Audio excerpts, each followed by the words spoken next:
Hey, welcome to this week's English vocabulary lesson. Now, in this lesson, I am going to give you all the words you need to know for this week, and they're all dealing with books. That's right. In order for you to speak like a native English speaker about books, you need to watch this lesson.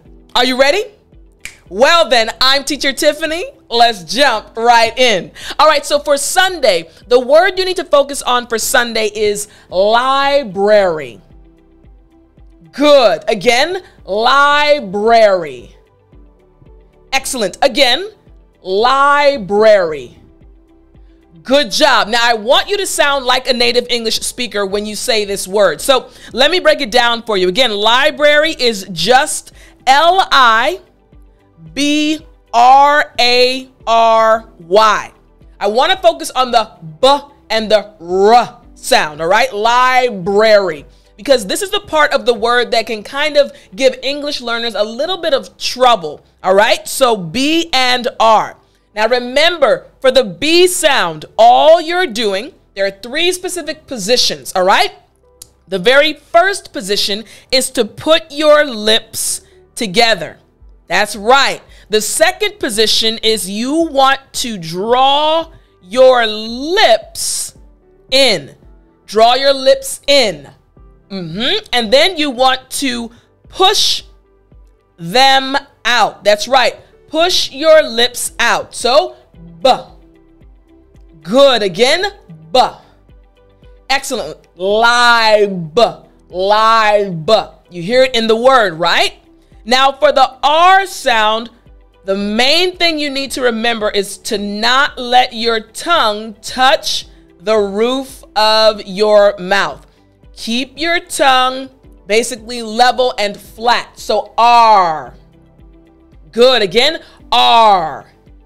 Don't let it hit the top of your mouth. So now the entire word again after me. Library. Yes, you got it last time. Library. Excellent. Now you're sounding more like a native English speaker. Now this word, now that you're able to pronounce it like a native English speaker, the word library, it just refers to a collection of literary, musical, artistic, or reference materials. You've probably heard this word before, right? Again, a collection of literary, musical, artistic, or reference materials. When I was younger, before we had the internet, I had to go to the library very often when I was preparing a paper for school. So let's check out some example sentences. Here's the first one. The library was her favorite place to read. She loved going there to read. The library. Sentence number 2. Her home was filled with books and felt like a library. When you walked into her home, you saw all of these books and it felt like a library. And sentence number 3.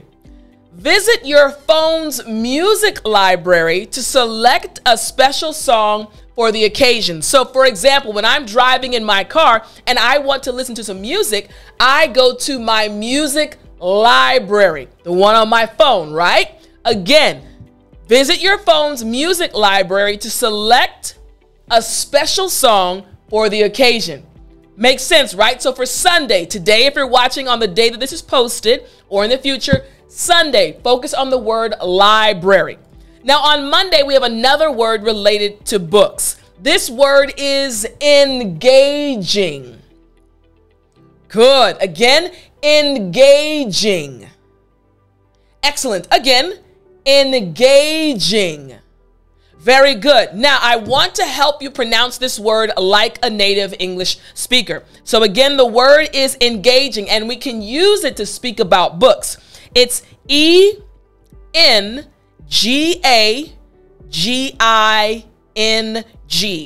Engaging. Engaging. So I want to focus on the J sound. Engage. Jing, right? The J sound at the beginning of the jing. So in order to make this sound properly, in your mouth, what you are going to focus on, again, jing, jing.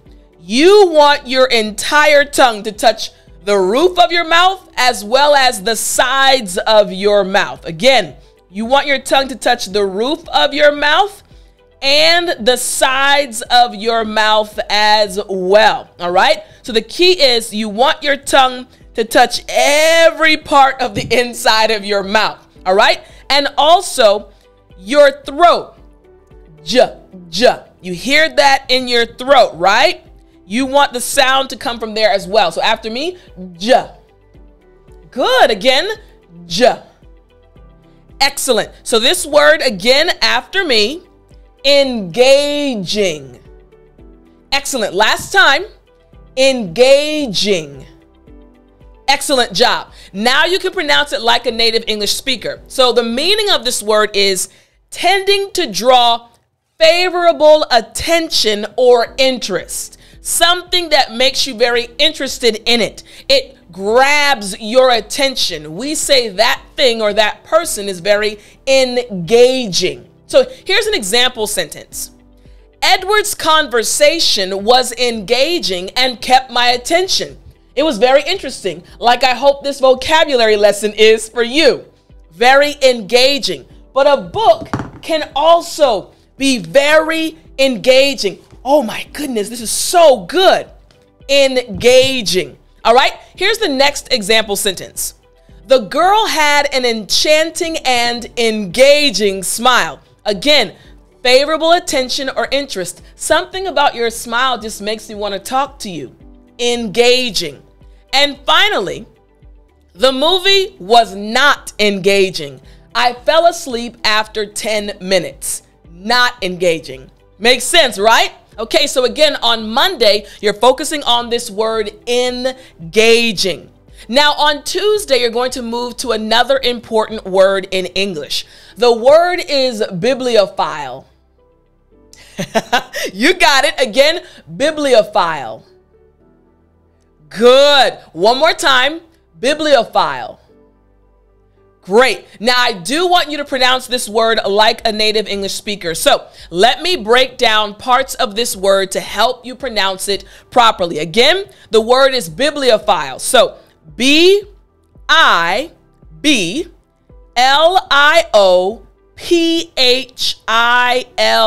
It's a long word. Bibliophile, right? So let's focus on the first part of the word. Biblio. Biblio. A lot of B sounds, right? Biblio. Remember, for the B sound, lips together, draw them in, and then push out. So let's just focus on the L sound. For the L sound, what you're going to do is make sure the tip of your tongue touches the roof of your mouth. Biblio. Biblio. Leo. Good. Now, for the last part of the word, the second part, file. Notice the PH. Now, this PH actually has an F sound. So in order to pronounce this part of the word properly, what you need to do is you need to make sure your front teeth are on top of your bottom lip. F. Good. F.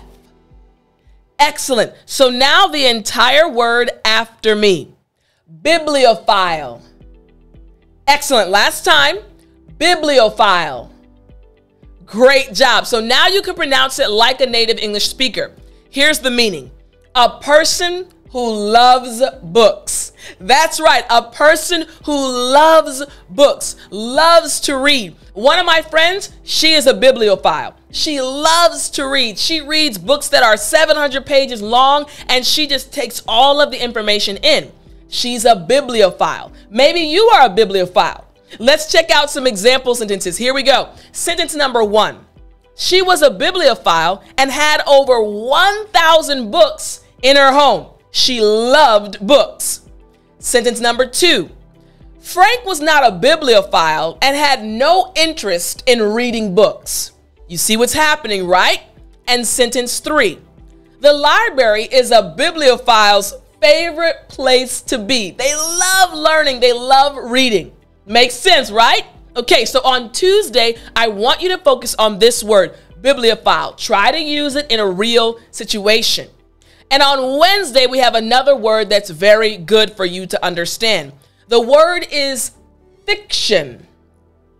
Good. Again, fiction. Great job. Last time, fiction. Excellent. Now, I want to help you pronounce this word like a native English speaker. So, the word fiction, again, F-I-C-T-I-O-N.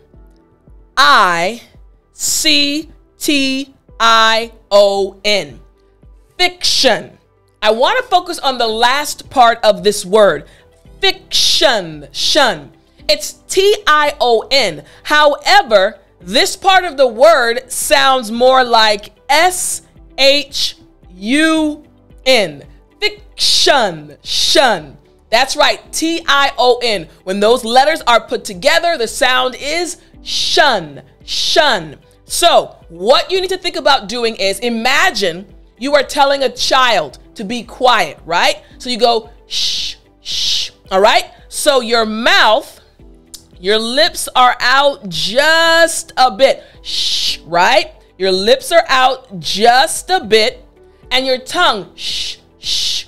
Your tongue is in your mouth, but air is coming over your tongue and out. Shh, shh. So you're telling the individual to be quiet. Shh, shh. Yes, exactly. So fiction. Good job. Now the entire word again after me. Fiction. Excellent. Last time after me. Fiction. Great job. Now you can pronounce the word like a native English speaker. Here's the meaning. Literature or a work of art that is invented by the imagination. In other words, it's not true. We say it's fiction. Again, it's invented by the imagination. Sometimes I want to explain something to you, so I'll tell you a story, right? Sometimes those are stories from my imagination. Fiction. So let me give you an example sentence. Here we go. Dan Brown is a famous writer of fiction. Books that are coming from his imagination. Next, sentence 2. Many people read works of fiction to escape from everyday life. And finally, sentence 3. Be careful not to believe the fiction books that say that all people are harmful. Makes sense. Again, fiction. So on Wednesday, focus on this word fiction and try to use it in your daily life. Now on Thursday, we have another good word. Again, we're speaking about books. Thursday's word is journal. Good. Journal. Excellent. Again, journal. Great job. Now, I want to help you pronounce this word like a native English speaker. So again, the word journal, J-O-U-R-N-A-L. I want to focus on the first letter, J. Sometimes this word, this letter, this sound can be a little bit tricky for English learners. So, J.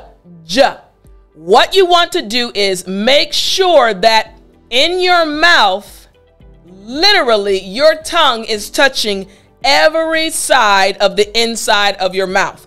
That's right. You want the top part touching the roof of your mouth.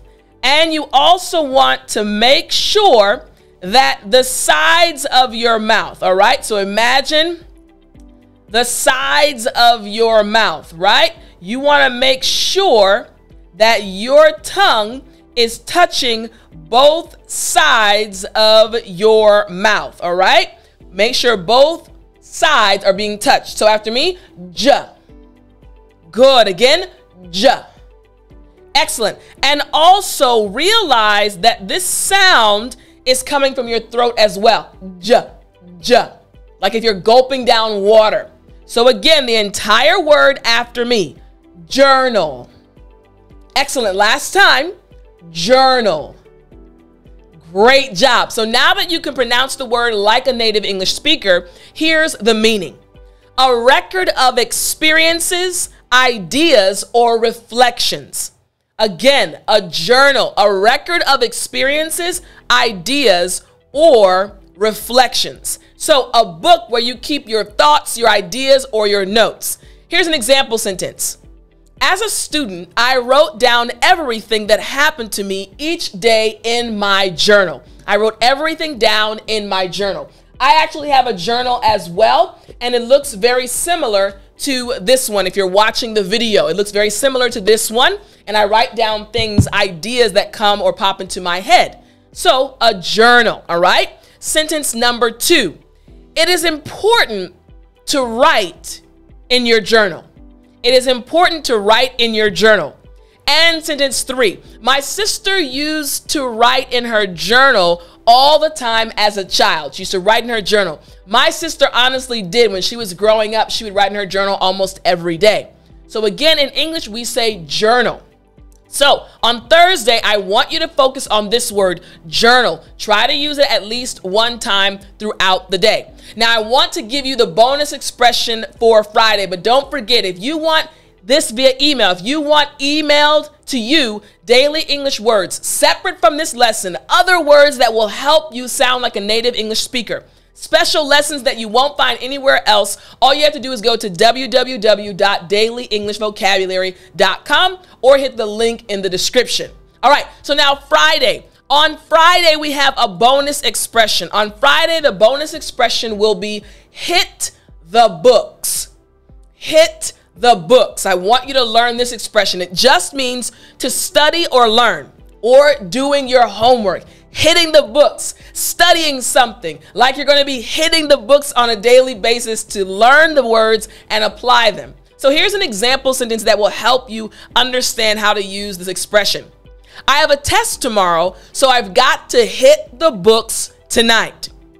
Sentence 2, he never went to parties on the weekend and refused to do anything but hit the books. And sentence 3, hit the books daily if you want a good grade in science. So again, on Friday, focus on the bonus expression, hit the books. Now, I hope you enjoyed this lesson. Don't forget, studying every day and being consistent will help you improve your English. I hope you enjoyed it, and I'll talk to you in the next lesson.